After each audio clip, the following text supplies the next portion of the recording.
Presentation of dialogue on Idaho Public Television is made possible through the generous support of the Laura Moore Cunningham Foundation, committed to fulfilling the Moore family's legacy of building the great state of Idaho. 46 million Americans suffer from some form of arthritis, and it's not just seniors. A growing number of younger people are affected too.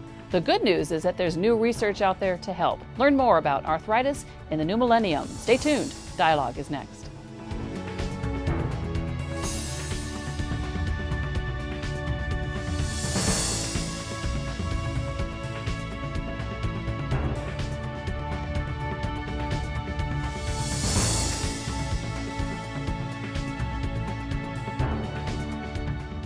Hello, I'm Joan Cartan-Hansen. Thank you for joining us here on Idaho Public Television, on the World Wide Web, and on public radio stations. Arthritis is a daily concern for about 256,000 Idahoans. That's more than a quarter of the entire population of the state. But is arthritis an inevitable part of life? And what treatments are possible besides painkillers and joint replacements? Dr. William Robinson is one of the nation's leading researchers into autoimmune diseases. He is an assistant professor of immunology and rheumatology at the Stanford School of Medicine, and he joins me now. Thank you, sir, for being here. I appreciate you coming on the show today. It's a pleasure to be here. Now, of course, this is a taped program, so we won't be taking any phone calls, but I did receive some email and Facebook questions, and so we'll get to that. But first, let's start by defining what arthritis is, because it's kind of a banner for a number of diseases or disorders. Sure, absolutely. Arthritis is a collection of disorders that in general involve the joints and can cause joint pain and swelling and can, if untreated, lead to disability. So, that sounds pretty simple, but it has a lot of different causes. Sure, there's a whole bunch of causes, from inflammatory causes, including autoimmune diseases, to non-autoimmune disease inflammatory causes, such as gout, to non-inflammatory types of arthritis, such as degenerative arthritis or osteoarthritis, which afflicts almost 30% of people over age 60. Is arthritis just an inevitable part of aging? I don't think so. I think in certain people who have genes that predispose them to arthritis, there's very high rates of arthritis. But with appropriate care, you can treat arthritis such that people can live a normal life even if they do have arthritis. So the fact that my grandmother had arthritis means I'm going to get arthritis? Is it that clear a line? I think it means that you're at increased risk. But all these genetic associations are only associations and correlations. They're not causative in the terms of they don't 100% imply that you will get arthritis just because your grandmother had arthritis. Well, let me ask you about kids and sports. So is trauma a part of that long process of getting arthritis? Sure. If you're involved in football or soccer or as a young person, does that mean arthritis is down the road or something parents should be aware of? Trauma is not in any way associated with autoimmune or inflammatory arthritis, but there is an association of trauma with degenerative arthritis or osteoarthritis. And it's well established that trauma to a certain joint, for example, a knee or a hip, will result in degenerative arthritis 20 plus years later. But I don't think that necessarily, frequently that trauma, I'm not so sure that we associate that trauma with playing football in high school or grade school. It's more, frequently with automobile accidents and other traumas later in life. Not that damage to a joint earlier in life can't set you up to develop in the long run arthritis. But we don't necessarily associate the development of osteoarthritis with playing sports in grade school and in high school and in college. So I don't have to, my kids don't have to worry about my kids, but I do have to worry about my mom? I actually think it's probably healthier to play sports and to get exercise and to build strong muscles and strengthen your joints, and that ultimately playing sports prevents you from getting arthritis rather than predisposing you to it. Is there a difference between the normal aches and pains as you get growing older? Is that different from arthritis, or is that just a symptom of arthritis? Sure. Well, I think different types of arthritis cause different types of aches and pains. The classic autoimmune arthritis, rheumatoid arthritis, causes what we call morning stiffness, which is an hour or more of stiffness in the morning, whereas degenerative arthritis or osteoarthritis causes only transient morning stiffness for a few minutes. I think we all, as we age, different parts of our bodies break down, and as our joints break down, there are aches and pains, And with certain therapies, those can be significantly improved. So I don't necessarily think that there's a magic bullet, but we have to find the ways to best treat and cope with the different decks of cards that we're dealt over life. So when should you see the doctor? I think you should see the doctor when you have progressive pain or symptoms in a certain joint or in a certain part of your body, or when it's limiting your activities of daily living or interfering with the things that you want to do. I think for things that are changes in your health status with regard to your joints or your other health, that's an indication that it's time to see the doctor, because early intervention really changes the natural history of many types of arthritis, especially inflammatory arthritis. Let's talk a little about early intervention. What do you look for as a doctor to make that, to start someone on treatment? Sure. Well, the first thing as a physician we always work to do is to determine whether somebody actually meets the diagnostic criteria for a given type of arthritis, whether it be rheumatoid arthritis or systemic lupus, which are both causes of inflammatory arthritis, or gout, which is another type of inflammatory arthritis caused by crystals, or if it's osteoarthritis or degenerative arthritis. And the treatments for each of those conditions are very different. It's been shown for especially the autoimmune types of arthritis, as well as the crystal or gout types of arthritis, the treatment can really alter the natural history of disease, can prevent people from becoming disabled from their arthritis. Gout is one of those diseases I always associate with historical figures of the past. King Henry VIII had gout, and Benjamin Franklin. Do we still have gout today? Gout is a real problem today. It's not kind of in the limelight of medical research, but there's many patients in our clinic with gout that is a real health problem for them. But fortunately, we have good ways to treat gout. We have drugs that reduce the production of the gout crystals and actually really help people. So that is a disease where we have very good therapies. I've always associated with diet. How important is someone's diet in terms of getting arthritis or suffering from arthritis? Sure. In the case of gout, it's probably actually pretty important because gout or uric acid crystals arise from excessive purines, and there's a bunch of foods that have lots of purines in them, and so people who eat lots of those foods are going to be at increased risk for gout. In terms of the autoimmune and inflammatory arthritis, there's very little evidence that diet really influences those, with the one exception being vitamin D levels. Having low vitamin D has been shown to put people at increased risk for systemic lupus, multiple sclerosis, and other autoimmune diseases, and also is associated with osteoporosis, cardiovascular disease, and lots of other healthcare problems. So clearly having a well-balanced and good diet is very important to maintaining health. And we're only gaining clues, like for example vitamin D intake, about specific elements of the diet that may alter inflammatory arthritis.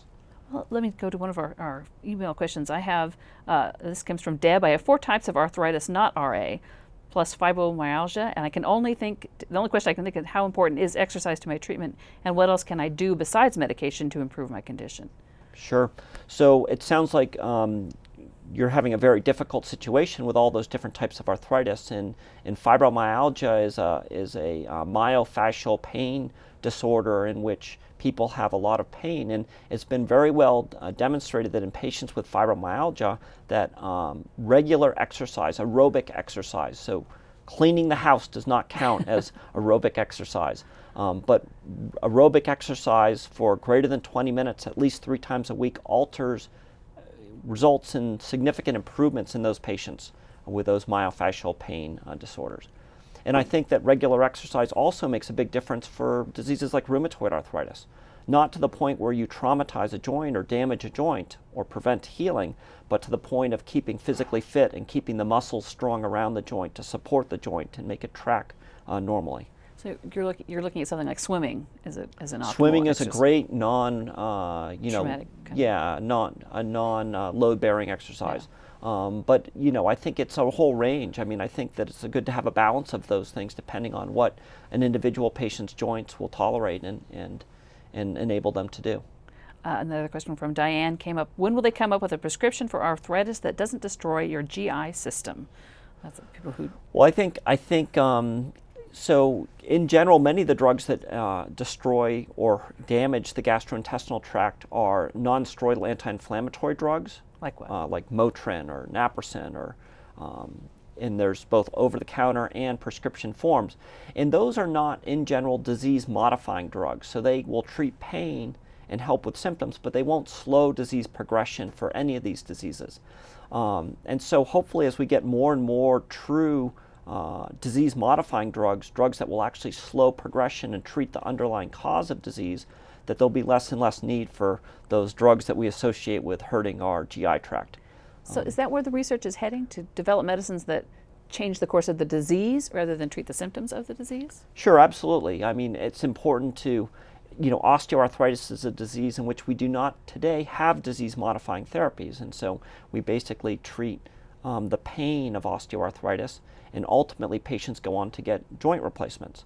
But there's a whole series of therapies by, treating the pain appropriately, getting adequate exercise and strengthening the muscles surrounding the joint, and having a healthy diet and lifestyle, controlling weight. All those things all add up to result in better joint health, which results in better, general health and more, a more robust life, being able to do the things people want to do and being healthy. So how close are we to developing, though, that new line of drugs to replace, so we don't have to end up popping a couple of Motrin when our joints start to hurt?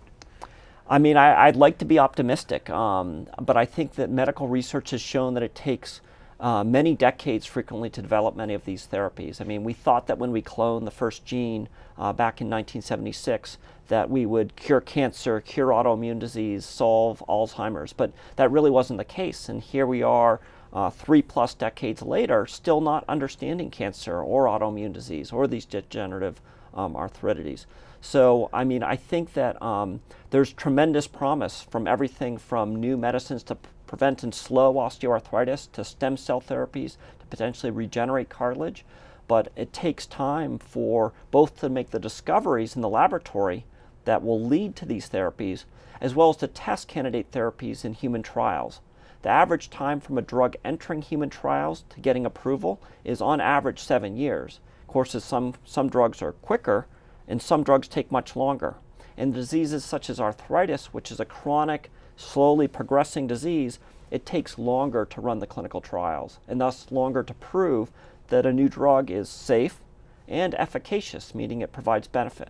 And as a result, it's going to take, years to decades for all these new drugs to come to market and to provide benefit to individuals with arthritis. So what's out there that's in the testing phase that we should start hopefully thinking of in the next 10 years? I mean, there's in the pipeline for rheumatoid arthritis, there's many new drugs that are specific for various inflammatory signaling molecules called cytokines, as well as for different cell types that are involved in rheumatoid arthritis. And several of those are already approved and used and have transformed the care. And so the next generation of those therapies are all in human testing right now. The most recent one was just recommended for approval by the FDA panel and will be hopefully approved later this year. But for the degenerative arthritis, we're still in earlier phases. We haven't had those successes yet in the human trials. And the next round of therapies is now being tested. And it will be, we're all waiting on the edges of our seat to see how they work, and hopefully will ultimately demonstrate efficacy and become approved such that we have more to offer our patients with osteoarthritis. Can you tell us something about your research? Sure. I run a basic science research laboratory, actually located at VA Palo Alto healthcare system, and we investigate the mechanisms underlying rheumatoid arthritis and osteoarthritis. And we're trying to develop new diagnostic tests to facilitate the early diagnosis of these diseases, because there's evidence that if you intervene early, that you can actually change the natural history of disease. And then we're also developing new specific therapies that we term antigen-specific therapies that specifically turn off only the autoimmune response causing the disease in, for example, rheumatoid arthritis, but leave the rest of the immune system intact to fight infection and to carry out normal immune function. Well, let me ask you a little bit about both facets of that. How close are we getting to individualized, really individualized treatment for rheumatoid arthritis? So I come in and they make up the Joan Cartan-Hansen Sure. cocktail. For Sure. my The RA. personalized medicine. Yeah. I think that is going to come much sooner than these new therapies, because you obtain approval for a diagnostic through different sets of regulatory paths that are accelerated as compared to the therapeutic regulatory paths. And I think that is going to come of age quite soon. Now, it's not going to be per se taking one individual patient and saying, profiling them and saying, you need to mix this set of medicines or this set of treatments. What it's going to be more in the first level of implementation in the clinic is taking a patient and asking, will they respond? Do they have a certain disease? And will they respond to a certain type of medicine or another type of medicine? And then classifying them into either likely responders and non-responders, and then selecting their treatment based on that. So it's going to be saying, like, you developing a new type of arthritis, A, do you have that arthritis? And B, will you respond to one of the common medicines used? And if you won't respond, then you would be treated with a different set of medicines. Why is it so tricky to find the specific kind of medicine that each individual person responds to? I think that's because arthritis in clinical medicine in general is based on clinical definitions of disease. So physicians over millennia have taken care of humans with different conditions. And so, for example, if you have arthritis in both of your hands, you in general are categorized, and that's persistent and inflammatory, and you don't have certain things like psoriasis or inflammatory bowel disease, you're classified as having rheumatoid arthritis. Right. But that is a collection of different diseases. So there's many different causes of developing arthritis in both hands and rheumatoid arthritis. Perhaps one set of diseases that are mediated by one specific cytokine, TNF, for which we have very good medicines So different molecules against. attack in different ways. Yes, and another set of patients with rheumatoid arthritis don't have a TNF-driven disease. And when we treat them with an anti-TNF drug, they don't respond, they don't get any better. So therefore, there's great need to take an individual patient and say, what is the mechanisms, the molecular mechanisms underlying their disease, and then mapping that to treatments and saying, all right, well, if this person has this type of mechanism, TNF mechanism, I'm going to treat them with an anti-TNF. But if they have, let's say, a T cell mechanism, then I'm going to use the molecule that's FDA approved to block T cells, and thus customize therapy in that way. Maybe in several decades we'll be at the point where you can really do personalized medicine, where you type a patient and you customize, a little bit of this therapy, a little bit of that therapy, and to avoid, not only to get efficacy, but to avoid side effects. Because all therapy is about having benefit that outweighs, whether it's the GI upset or, kind of toxicities in the liver, the bone marrow. Those are all things we have to weigh when prescribing a therapy.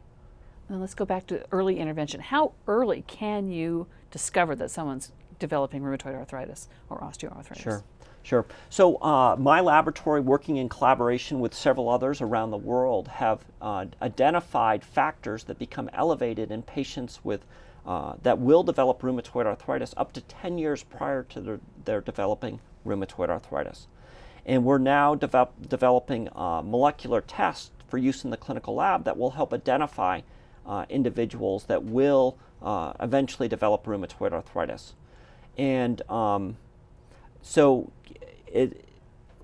hopefully in the future, we're going to implement these tests in, for example, patients at genetic risk. So for example, individuals who have a first-degree family member, a brother, a sister, a parent, or a child that has rheumatoid arthritis have a significantly higher risk, for example, about 5 to 8% risk of developing RA during their lifetime, as compared to somebody in the general population. And thus, perhaps at their annual physician's exam or visit, they have a rheumatoid arthritis test. And if our test shows that they actually have active evolving rheumatoid arthritis, meaning that they're going to develop clinical arthritis in the coming year or two, that they would then receive therapy. And the basis for receiving therapy is that in studies recently conducted in the Netherlands and being validated in other countries, they've shown if you take people at the first onset of rheumatoid arthritis and you treat them with the disease-modifying therapies, that you can reduce the incidence of sustained active rheumatoid arthritis by up to 50%. Wow. So you can actually prevent them from developing full-fledged, persistent rheumatoid arthritis with an early intervention. Is that true with arthritis? I'll get my So, phrases out there. so osteoarthritis is degenerative arthritis. Yeah. And so there we don't have, as I mentioned, we don't have any disease-modifying therapies. Right. We can treat the pain. Clearly, good physical therapy to strengthen the muscles and being healthy and reducing weight are all things that will change the course of the disease. Those will slow the progression. But we don't have medicines today that actually slow the progression of osteoarthritis. Hopefully we will in the future. So perhaps the need for early diagnosis there, given that we don't have a therapy that we would implement, is less, isn't as, won't provide as much utility to the patient as early diagnosis of RA, where there's growing evidence that early intervention could really make a difference. But exercise and weight loss is all a good thing, regardless of where you are in your life. Yeah, it's good advice. It's good advice for everything. Yeah, no, absolutely. A healthy lifestyle, a good diet, being social and going and being interactive with society, all those things I think result in much better outcomes. Well, let me get another email question we had from Gloria. Celebrex is back on the market, but I'm still concerned because it increased my blood pressure. How safe is it? Well, I think with all drugs there are benefits and there are risks. And with Celebrex specifically, there's a small increased risk in cardiovascular events, meaning heart attacks and strokes. And so in individuals who have risks for cardiovascular events, risk for having a heart attack or a stroke, it's probably best not to take a drug like Celebrex, which increases that risk. But for individuals who don't have a risk for those conditions, it's possible that the benefits of taking the Celebrex, the reduced joint pain and inflammation, will outweigh that slightly increased cardiovascular risk. So that's always something you should discuss with your doctor, weighing those risks, those benefits and those risks to find the right drugs and treatments to best help you as an individual patient to function and to lead a normal life and to not have arthritis get in the way of that. And Marjorie wants to know, how close are scientists to finding a cure for all autoimmune diseases? Well, we wish we had a cure for all autoimmune diseases. I mean, I think effective treatment and a cure are very different things. We are approaching the era, and we can now, for certain autoimmune diseases, really quite effectively treat rheumatoid arthritis.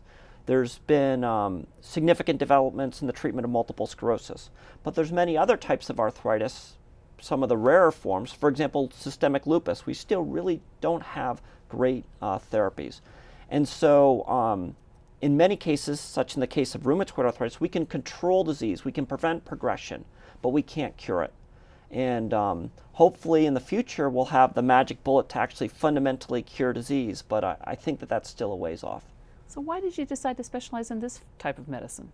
Sure. So I am attracted to the field of rheumatology because rheumatologic diseases, including rheumatoid arthritis, osteoarthritis, lupus, affect generally younger people who are otherwise healthy, and they cause significant, they interfere with those people's lives and they can cause significant disability. And thus, if you intervene, you can prevent that individual patient from becoming disabled, which helps their family and helps society. And so I'm attracted to this field because it offers the opportunity to intervene in ways in these autoimmune diseases that changes the history of disease and thus helps the individuals and society. Do you remember that first patient you helped? I remember two patients when I was a training physician as a medical student, and my attending physician, the senior doctor, was a rheumatologist. And we had two cases that month. One, a man with vasculitis, which is an inflammation in the blood vessels, and we treated him with these very aggressive chemotherapeutic regimens to try and bring his vasculitis into control. And we did on that admission. But ultimately, several years later, he died of his vasculitis in his 40s. And now we're developing more effective therapies. And the other was a young woman in her 20s with very bad systemic lupus. And likewise, again, we treated her with very aggressive therapies, and we ultimately brought her disease under control. But in going through that experience, I thought there must be a better way than to just treat these patients with chemotherapeutic type regimens. There must be a way to specifically target the immune system at a more fundamental level to try and bring these diseases into check to restore health. And those are the things that we're working on now in the lab, and hopefully will become available in the coming, in our lifetimes.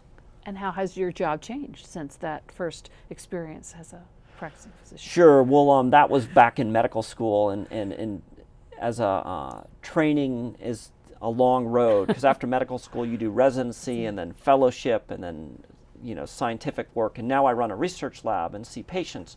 So things have definitely evolved, but we still are grappling with those same problems. We're still using the same drugs that we gave to those two patients for diseases similar to theirs, for which we don't have good targeted therapies.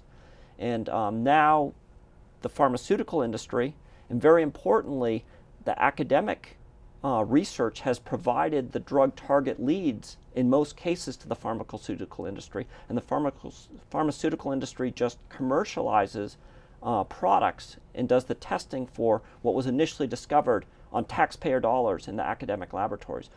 These new therapies target specific molecules in a much more precise and effective way than our kind of old classical chemotherapeutics. So it's revolutionized care, but we're still at the level of globally inhibiting TNF-alpha in rheumatoid arthritis, or globally depleting B cells in certain autoimmune diseases.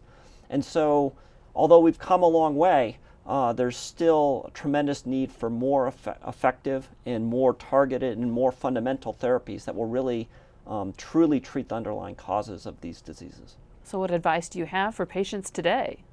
Well, I think I just want to tell one quick anecdote.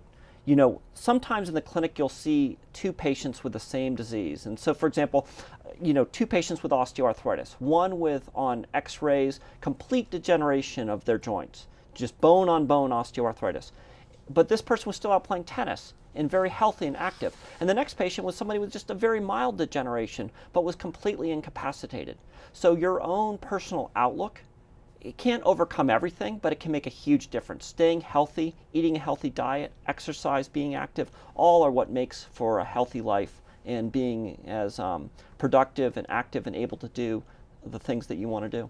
And early intervention. And early intervention, seeing your doctor if you have symptoms, and not waiting until things become so bad that you're have an advanced state of disease. And again, one more time, what are those symptoms? What are those red flags that you should look for? Well, I think it's a change in your health status. Development of pain or inflammation, or swelling in a particular joint that persists, or a change in your general health, developing, new fatigue, or just not feeling right. You should go get a checkup and have your doctor take a look. All right. Thank you, Doctor. I appreciate you spending some time with us today. Yeah, thank you for the opportunity. If you want to learn more about arthritis, you can go to the Dialogue website at idahoptv.org. You'll find links and our Web Extra interview with the doctor. And by the way, we're now on Facebook, so search for Dialogue on Idaho Public Television and become a fan. Thanks for tuning in, and join us here next time for Dialogue.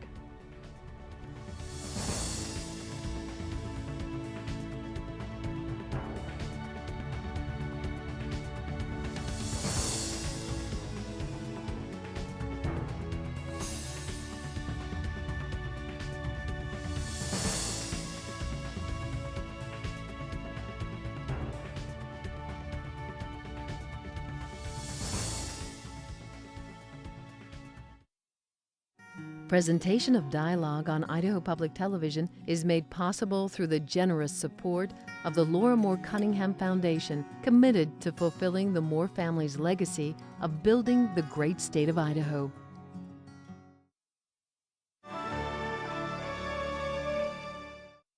To order a copy of this program from Idaho Public Television, call our toll-free number or visit us on the World Wide Web